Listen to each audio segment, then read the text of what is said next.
Raphaël Glucksmann, tête de liste Place Publique, Parti Socialiste, est notre invité aujourd'hui. Bonjour. Bonjour. Merci d'être avec nous. La Grand campagne plaisir. entre dans sa dernière ligne droite. Il y a encore un mois à tenir.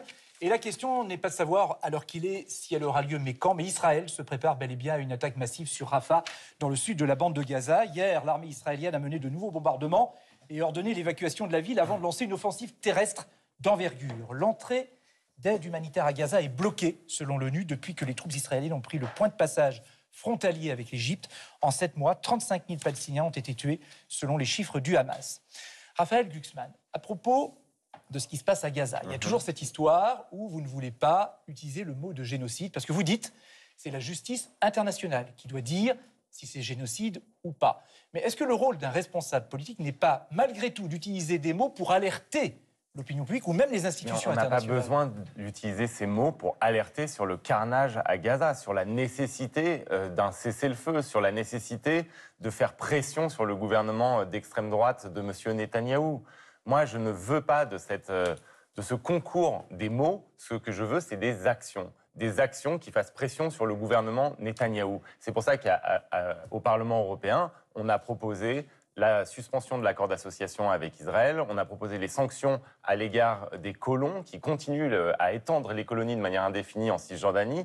Et on a proposé une attitude beaucoup plus dure à l'égard du gouvernement Netanyahou. Avec notamment la suspension donc, de l'accord d'association avec Israël, avec l'Union européenne. À propos de génocide, toujours, je m'arrête une seconde. Votre concurrente Valérie Ayé a parlé, elle, de génocide à propos d'une cause qui vous tient à cœur, les Ouïghours. Là non plus, vous ne parlez pas de génocide non plus. J'ai attendu, vous savez, j'ai mobilisé des centaines de milliers, des millions de jeunes Français pour dénoncer la déportation du peuple ouïghour dans des camps de concentration. J'ai attendu qu'il y ait une juridiction qui qualifie cette déportation, la stérilisation massive des femmes, de génocide pour employer le terme.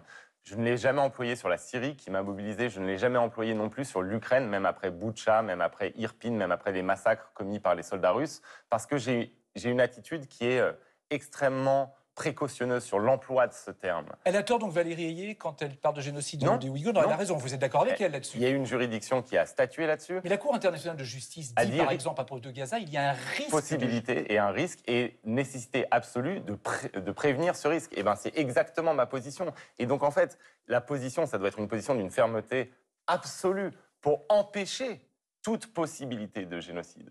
Mais ce que je dis aussi, c'est qu'il faut faire attention, parce qu'après, comment on va qualifier l'extermination des Tutsis? Moi, j'ai appris, en fait, le monde adulte dans les fosses communes du Rwanda. 1 million de personnes exterminées en 100 jours. Et tout le monde refusait de parler de génocide à l'époque. Certains en parlaient, et puis il a fallu attendre. Comment on les qualifie? Mais en fait, moi, ce que je veux dire, c'est qu'on n'a pas besoin de l'utilisation de ce terme pour faire pression sur le gouvernement Netanyahou. On n'a pas besoin de l'utilisation de ce terme pour dénoncer le carnage qui est commis à Gaza. Pour dénoncer. Moi, je n'ai jamais bégayé pour qualifier de terroristes les actions terroristes du Hamas, les attaques terroristes du Hamas le 7 octobre. Je n'ai jamais bégayé non plus pour dénoncer les crimes de guerre commis par le gouvernement israélien. Dans la première partie de votre phrase, vous visez en particulier la France insoumise. La situation à Gaza a été placée au centre de la campagne des Européennes par la France insoumise. Est-ce que pour vous, la situation à Gaza est un enjeu de la campagne des Européennes? C'est un enjeu puisqu'il faut que l'Europe ait une position forte. Moi, ce que je veux, c'est que l'Europe soit un acteur dans le monde, que l'Europe défende ses intérêts et ses principes dans le monde. Et donc, il faut que l'Europe soit capable de parler d'une voix face à ce qui se passe à Gaza, face aux crimes commis à Gaza, pour pouvoir peser dans le sens d'un cessez-le-feu, pour pouvoir peser pour arrêter le carnage. Il faut que l'Europe soit beaucoup plus cohérente et puissante. Elle ne l'a pas été jusqu'ici. Et donc, oui, c'est un des enjeux de la campagne de votre candidature. Mais c'est un des enjeux fondamentaux. L'Ukraine, c'est un enjeu fondamental. La capacité de l'Europe à défendre ses producteurs, c'est un enjeu fondamental. Il y a plein d'enjeux fondamentaux, mais le rôle de l'Europe dans le monde, c'est quelque chose d'essentiel. À propos de la guerre Israël-Hamas, elle s'est invitée au concours d'Eurovision hier et ces derniers jours, des personnalités politiques du Rassemblement national ou de Renaissance ont indiqué clairement sur Twitter, par exemple X, avoir voté pour la candidate représentant Israël. Est-ce que vous comprenez cet élan pour la candidate israélienne? Moi, je n'ai pas voté et je pense qu'il ne faut pas politiser le vote. Ils ont politisé le vote en faisant ça? Ce que je vois, c'est qu'il y a une artiste de 20 ans qui a été l'objet d'attaques permanentes et de lynchages. Que cela suscite des réactions opposées de soutien, peut-être, mais moi, ce que je dis... Vous avez dit quelque chose d'intéressant. Donc les politiques qui disent non, on a voté Israël, soutenu Israël, moi, je le fais ils ont fait une... Non, mais est-ce qu'à vos yeux, ils ont fait une récupération politique? Il y a eu une politisation extrême de y compris en France, de l'Eurovision, pour ou contre. Y compris en France, donc. Y compris partout en France. Enfin, en France, ailleurs, en Europe. Et moi, ce que je dis, c'est qu'en fait, si on veut faire pression sur le gouvernement Netanyahou, on a des moyens politiques de faire pression sur le gouvernement Netanyahou plutôt que de s'en prendre à une chanteuse. Alors cette semaine a également été marquée par la visite du président chinois Xi Jinping. On va aussi parler des prix d'énergie qui augmentent. Sur l'autoroute, des prix du carburant bien au-delà des 2 €. J'ai fait le plein avant de partir, et puis voilà. Pas sur l'autoroute. Non, non. Des prix sur le marché de l'électricité qui battent des records à la baisse, mais des factures toujours plus salées. Malgré la baisse de consommation qu'on peut voir depuis le début d'année, on a malgré tout une augmentation du tarif sur la facture. Si la facture augmente, c'est d'abord parce que les taxes sont de retour, avec la fin du bouclier tarifaire. L'autorité de sûreté du nucléaire vient d'accorder le lancement progressif de l'EPR de Flamanville, après 12 ans de retard sur le calendrier. La nature est en train de se révolter contre notre emprise sur elle. C'est vraiment pas le moment d'investir dans le nucléaire. Si nous tournons le dos à cette énergie-là, alors malheureusement, on n'aura plus d'industrie et surtout on ne sera plus souverain en matière énergétique. L'industrie automobile chinoise est la bienvenue en France. Si demain BYD souhaite ouvrir un site industriel de production en France, il est le bienvenu.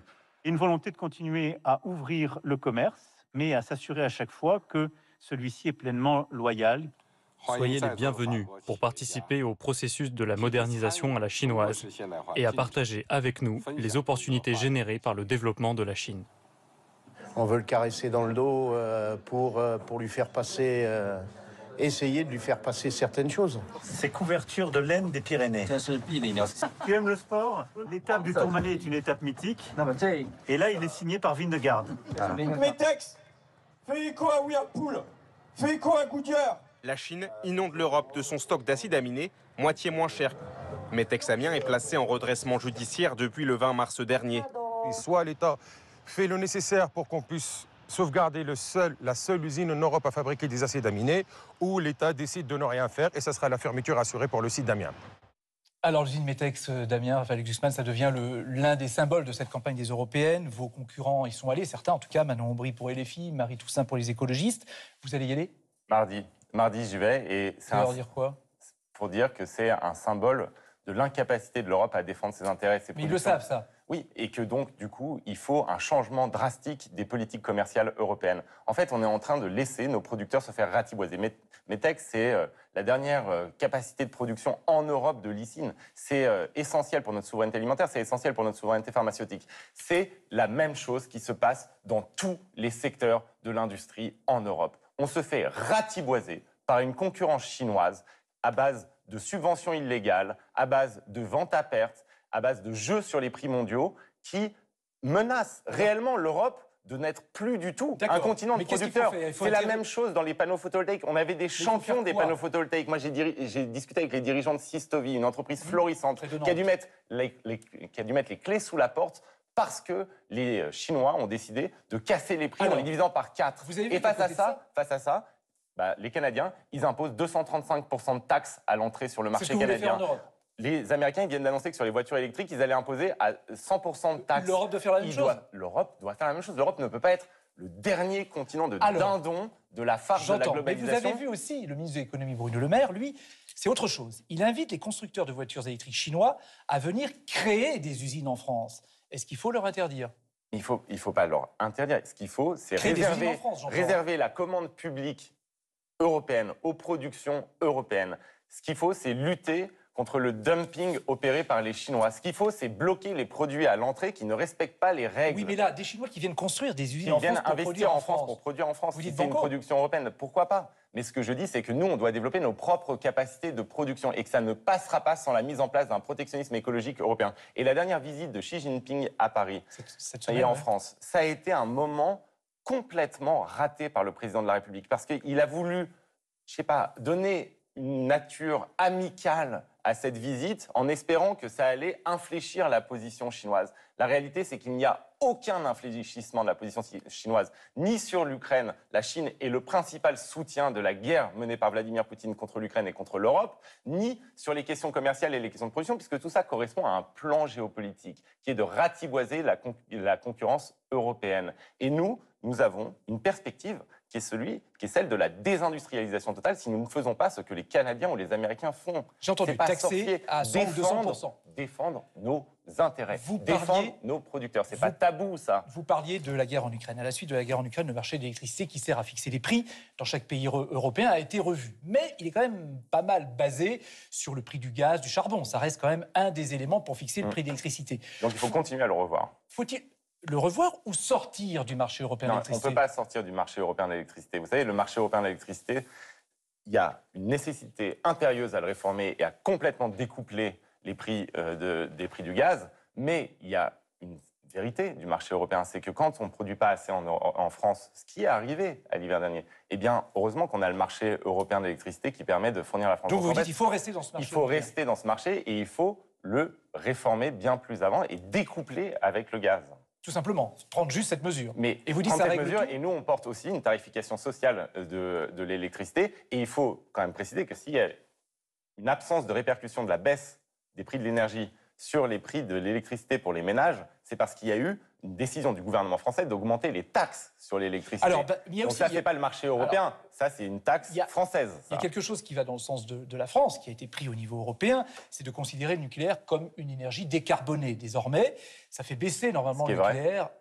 C'est vrai. C'est une énergie décarbonée. D'accord. Mais est-ce qu'il faut pour cela construire de nouveaux réacteurs nucléaires en France? Nous, on a une position qui est extrêmement pragmatique. Il faut être radical sur l'objectif général qui est la décarbonation.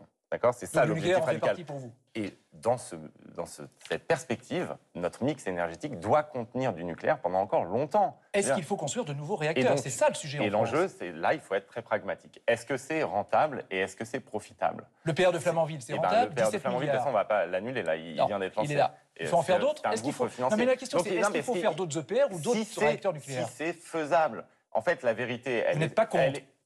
Je ne suis pas a priori religieusement contre. Par contre, ce que je dis, c'est qu'en fait, les scénarios qu'on nous vend en France, qui est le tout nucléaire, ça ne fonctionnera pas. Même RTE, qu'on ne peut pas suspecter d'être profondément hostile à l'option nucléaire, nous explique que le scénario qui comprend le plus de nucléaire ne comportera pas plus de 50% de nucléaire de toute façon. Donc en fait, qu'est-ce qu'on doit faire? On doit développer massivement, ce qu'on n'a pas fait en France jusqu'ici, massivement nos capacités renouvelables. On doit miser sur le solaire et sur l'éolien. Et là, on reboucle la boucle et on revient au fait que ça ne fonctionnera pas malgré tous les investissements du monde que vous pouvez faire si vous ne protégez pas vos propres productions, si vous ne protégez pas vos propres installations. On vous reproche parfois, certains de vos concurrents en tout cas, qu'on ne connaît pas assez vos positions. Alors on parlait d'énergie par exemple, ou sur le social. Il y a un an, beaucoup de Français étaient dans la rue contre la retraite à 64 ans. Êtes-vous favorable au retour à 60 ans? Moi, je suis absolument pour annuler cette réforme des retraites. Au retour à 60 ans? Après, ça peut se discuter. C'est pas 60 ans universel. Est-ce que vous êtes pour un retour à 60 ans? C'est pas 60 ans universel, ce ne sera pas 60 ans universel. Mais par contre, revenir sur cette réforme, c'est une certitude. C'était un scandale démocratique, c'était une injustice profonde et c'était aussi un moment, je trouve, extrêmement puissant. Non, mais c'est très important. C'était un moment extrêmement puissant dans la démocratie française, d'expression d'un mouvement populaire, extrêmement populaire en France, qui a été porté par des syndicats, les corps intermédiaires que tout le monde méprise, la CFDT de Laurent Berger et la CGT de Martinez, qui ont donné à ce gouvernement une leçon de démocratie. Et je crois que la suite de cette réforme des retraites et de ce mouvement qui a été ignoré et méprisé par le gouvernement, eh bien, c'est la décomposition politique à laquelle on assiste aujourd'hui dans la Macronie. Mais pour que je t'entende bien, vous n'êtes pas pour un retour à 60 ans pour tout le monde? Et pas de manière totale et d'un seul coup universelle. Je vous demande ça parce que c'était le programme de la NUPES. Je sais, mais là, on parle d'élections européennes. On parle d'élections européennes et de toute façon, ce que je peux vous dire, c'est que ce n'est pas décidé, contrairement à ce que tous les europhobes ont expliqué, ce n'est pas une réforme qui a été décidée par la Commission européenne, c'était le choix d'Emmanuel Macron, de son gouvernement. Pas imposé par l'Europe. Et ça n'a pas du tout été imposé par l'Europe, c'est ce que m'ont confirmé l'ensemble des commissaires européens. La campagne pour les élections européennes s'accélère avec l'entrée sur le ring d'Emmanuel Macron et de Gabriel Attal et puis les déplacements ou meetings qui s'annoncent. La flamme olympique arrive en France en pleine campagne électorale et cela inspire les discours. La petite flamme qui brûle dans votre cœur de patriote. Cette élection, ce n'est pas un jeu, ce n'est pas un tremplin pour ambition présidentielle contrariée. Mais pour aller plus vite, plus haut, plus fort, il faut mobiliser. Ce que j'attends de l'Europe, qu'elle nous permette d'empêcher les conflits, de vivre ensemble. L'Europe ou n'importe quoi, maintenant j'en ai plus rien à secouer moi. Je vais regarder les têtes de liste, les programmes un petit peu. Les têtes de liste, justement, vous allez les croiser ici ou là. C'est Valérie. Ah, voilà. Voilà. Vous ne savez pas qui c'était, tout simplement. Ah non plus. En manque de notoriété, la tête de liste macroniste a un seul mot d'ordre. Le terrain, pour leur dire ce qu'on a fait pendant 5 ans, parce qu'on a un bilan... Un terrain déminé par l'ensemble du gouvernement avec au premier plan le Premier ministre qui entre dans l'arène cette semaine. Battons-nous pour déjouer tous les pronostics. Battons-nous pour Valérie. Battons-nous pour le président de la République. Au jeu des pronostics, c'est Jordan Bardella le favori. Mais le patron du RN semble se méfier de cette position. Il reste donc 33 jours. Alors mes amis, jusqu'à la dernière minute de cette campagne, je ne cesserai de dire que rien n'est fait, que rien n'est gagné. Lui a gagné sa place dans la superproduction de la semaine. François-Xavier Bellamy seul face aux étudiants pro-Gaza de Sciences Po et au député insoumis Louis Boyard. La France insoumise ici, c'est pas de l'opportunisme politique peut-être. Diffuser les discours de Jean-Luc Mélenchon dans la rue Saint-Guillaume, c'est pas de l'opportunisme politique.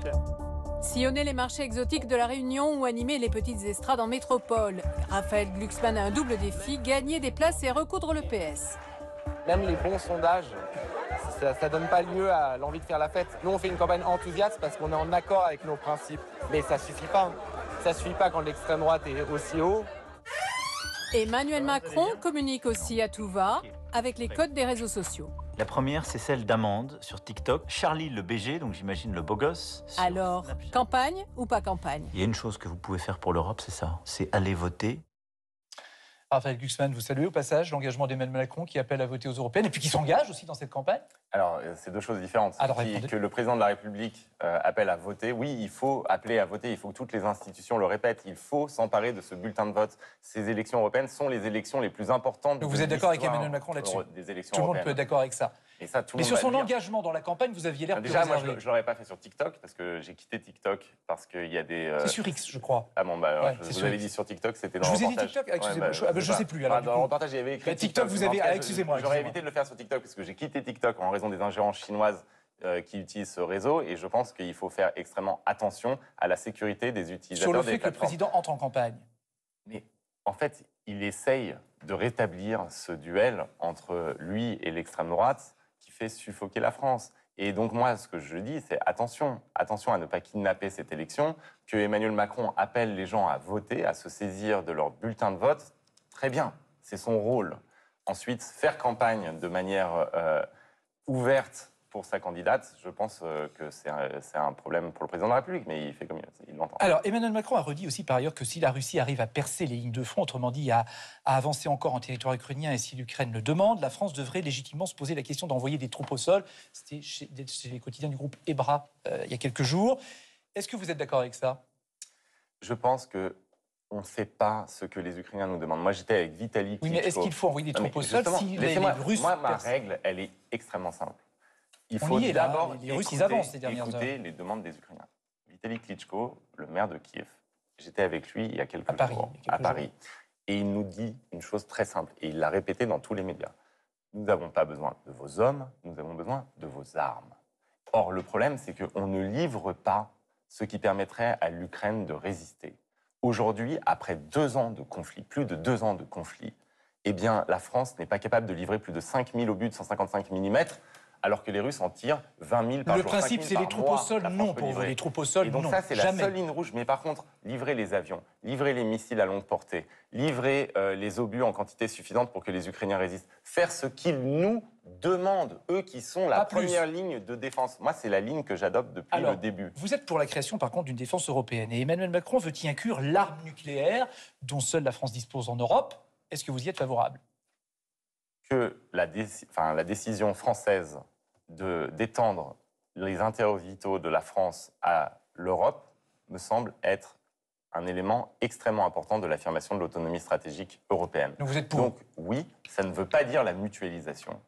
C'est ça, parce que j'ai vu les critiques qui étaient portées. Y compris l'arme nucléaire? Les critiques qui étaient portées, c'est de dire le président de la République annonce la mutualisation de l'arme nucléaire, comme si, du coup, il y allait avoir une décision à 27 sur l'utilisation des armes nucléaires françaises. Ce n'est pas ce qu'il a dit. Et je pense que sur ces sujets-là, il ne faut pas faire de la politique politicienne. D'accord, mais est-ce que vous êtes d'accord pour dire que l'arme nucléaire française... C'est une réflexion qui est déjà engagée depuis des années, qui est discutée avec les partenaires européens. Et ce qui est certain, c'est que le 5 novembre 2024, de cette année, on peut avoir Donald Trump président des États-Unis. C'est-à-dire qu'on peut perdre le parapluie américain. On peut avoir un abandon de l'Europe par les États-Unis d'Amérique. Et donc, il va falloir qu'on se pose la question, comment on se défend? Comment on se défend Donc, la puissance nucléaire française en fait partie. Et la France, qui est la seule puissance dotée de l'Union européenne, fera partie de cette équation, évidemment. Et ça avec doit la puissance se négocier nucléaire. Avec la puissance nucléaire. Et ça doit se négocier avec les partenaires européens. C'est un moment fondamental dans l'histoire européenne. Et là-dessus, la France doit tenir son rang, celui d'un leader de la défense européenne. Vous êtes d'accord avec Emmanuel Macron, donc?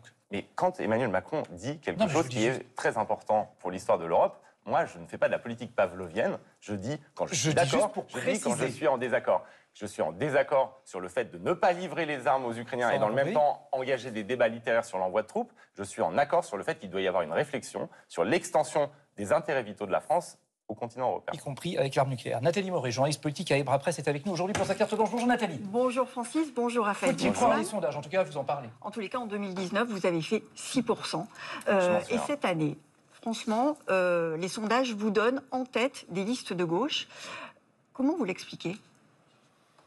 Déjà, le travail qui a été fourni au Parlement européen. Moi, je ne suis pas du tout le même candidat qu'il y a 5 ans. J'ai travaillé, je me suis passionné pour les questions commerciales, les questions industrielles, donc ce n'est pas la même chose. Et derrière, je pense on a réussi à réveiller un espoir, un enthousiasme. Moi, plus que les sondages encore, c'est les gens qui viennent dans nos réunions publiques, dans nos meetings. C'est la flamme que je vois dans leurs yeux. C'est ça qui me donne de l'espoir. Et ce qu'ils me disent tous, ces gens, c'est « mais enfin, on respire ». On suffoquait dans cette scène politique figée, écrasée d'un côté par Mélenchon, de l'autre par Macron. Et là, on arrive à réveiller la gauche humaniste et pro-européenne de Delors et de Badinter. Enfin, c'est vraiment cette filiation-là. Jusqu'où va aller cet enthousiasme? Dans le sondage, vous talonnez la liste de la majorité. Est-ce que vous pensez... De Valérie Ayé. Est-ce qu'il est possible, selon vous, que vous dépassiez la liste de Valérie Ayé? Je ne ferai jamais de prédiction en matière de sondage, déjà parce que j'aurais trop peur de me tromper. C'est pas un objectif? Et l'objectif, c'est de faire le meilleur score possible, d'être le plus haut possible et de montrer que nous sommes la véritable alternative cohérente à la vague d'extrême droite qui est en train de s'abattre sur le continent. C'est de montrer qu'il y a encore des millions de Françaises et de Français qui croient à la fois dans la solidarité sociale, la transformation écologique, la construction européenne, la nécessité absolue de cette construction et la démocratie. Vous évoquez en creux Jordan Bardella. Jordan Bardella, il va débattre le 23 mai prochain sur France 2 face au Premier ministre. Vous avez déjà débattu avec Jordan Bardella, mais est-ce que vous demandez un débat au Premier ministre? Est-ce que vous trouvez normal que le service public organise à 15 jours de l'élection européenne? Je sais, et c'est très bien que j'y sois. À 15 jours de l'élection européenne, un débat entre M. Attal, qui n'est pas candidat à ces élections, et M. Bardella, qui est tête de liste du Rassemblement national. Est-ce que vous trouvez normal et démocratique que le service public organise à 20h15 sur France 2, c'est-à-dire au moment du pic d'audience, un débat entre la droite et l'extrême droite en excluant la gauche? Est-ce que vous trouvez normal que notre liste, qui est à touche-touche selon tous les sondages avec la liste des macronistes de Valérie Ayé, eh bien, soit exclue de ce débat? Moi, je vous dis, le service public, c'est le service du public. Ce n'est pas le service du gouvernement. Attendez, juste, je dois intervenir, Raphaël Glucksmann, mais juste une chose. Vous dites, c'est pas normal, vous voudriez peut-être voter. Si on vous avait proposé de débattre dans les mêmes conditions face à Jordan Bardella, vous auriez dit non.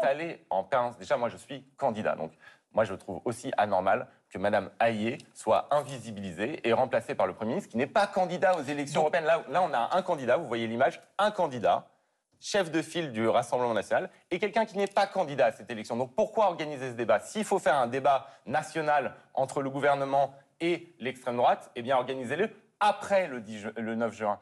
Le lendemain, le 10 juin, le 11 juin, le 12 juin, alors mettons-nous dans un autre scénario. Imaginons que le service public, quel qu'il soit, vous propose d'être face à Jordan Bardella. Je vous donne une solution. Ou face à Gabriel Attal. Je vous donne une solution.